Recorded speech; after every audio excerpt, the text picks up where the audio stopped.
One thing that causes these loops is putting too much line on your reel, and it's good just to leave the spool filled to the point where it's maybe a 1/16 of an inch from the end, but obviously I put a little bit too much line on this one. I'm gonna have to retie it. But another way your line loops is by closing your bell with your reel instead of flipping it over with your hand, and because it puts a half a kink in it every time you do it. And if you'll notice, every time I cast, I throw it over with my hand. It just becomes second nature. If you start doing it, you just automatically do it. Don't even think about it. Put it over with your hand, and it'll help you not have to do this so often.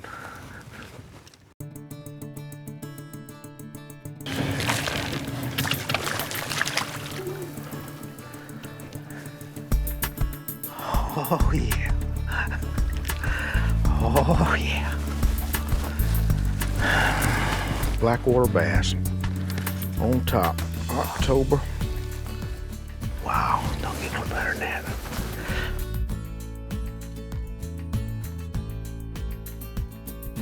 You know, when you're throwing a bait casting reel and you're trying to make real accurate cast, and you really throw the juice to it and you think you've thrown it a little far, you can just thumb the spool. Well, on a spinning rod, you can just feather it down with your left hand too if you think you've thrown it too far, and it usually helps you make more accurate cast.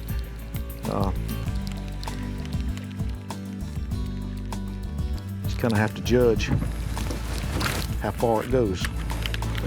And you use that left hand to let it. You're not exactly stopping the line, you're just feathering it down where it slows it down a little bit. It's helped me.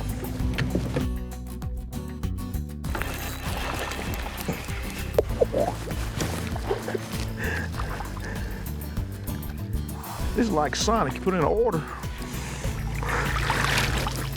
Oh, you little rascal. I love it, I love it, I love it.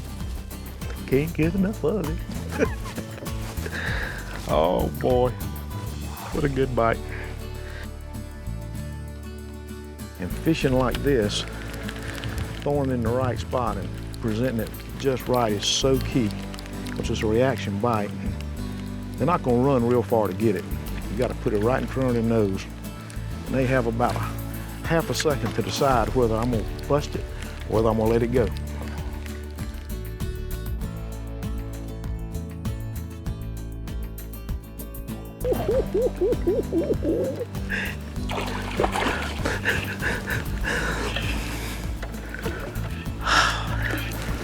Man. What are you talking about? Boy, look at that. Now, is that not pretty?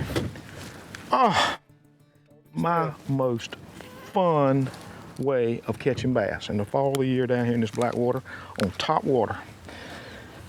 What a beautiful fish. Oh, boy, you liked that frog, didn't you? You ate its lunch. You can tell by these cut banks which side's the deepest. These flatter banks are going to be more shallow, but these low high banks on this side, we have opposite here, it's going to have the deeper water on it. And that's where they ought to be.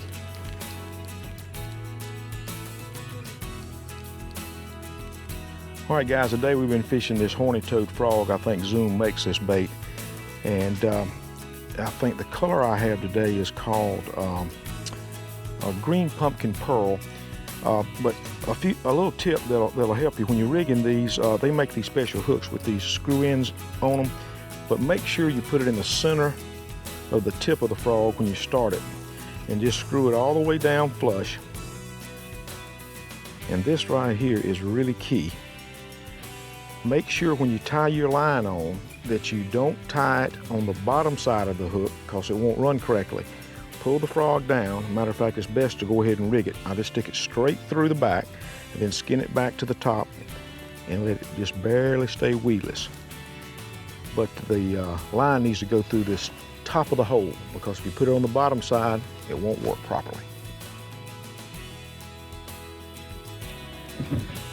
Is this not gorgeous? I fished all over the United States, Canada, and Mexico. I've never fished anywhere any more beautiful than this place right here. The good thing about it is I've never seen another boat bass fishing in here, in these waters.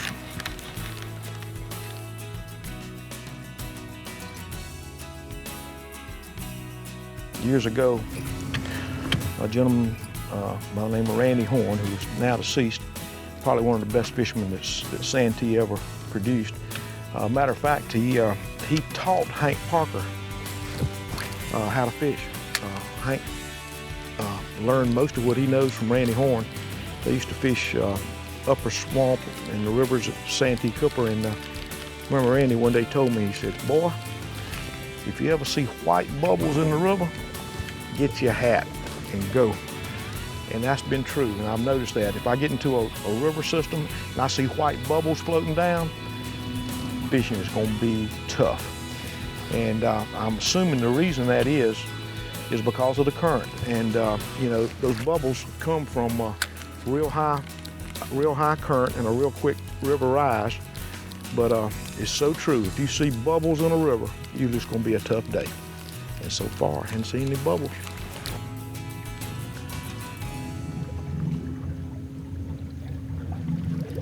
This water's too shallow right here for these bass. They like these darker pockets where the water's 3 to 4 feet deep, and you know, we need to find some deeper banks. And I think I see some right up here in front of us. Matter of fact, I think I see one right there. Maybe I can pull it out. If that ain't putting it in his house, oh hush. There he is too. Oh yeah, gave him 2 seconds. Got him. Boy, we called that one, didn't we? Boy, these fish are strong. Jump for me.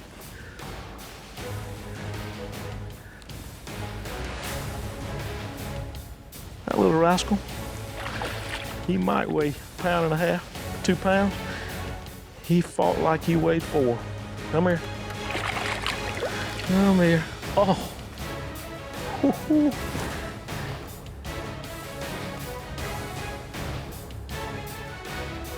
Yeah, we call that one, huh? All right, go back home to mama.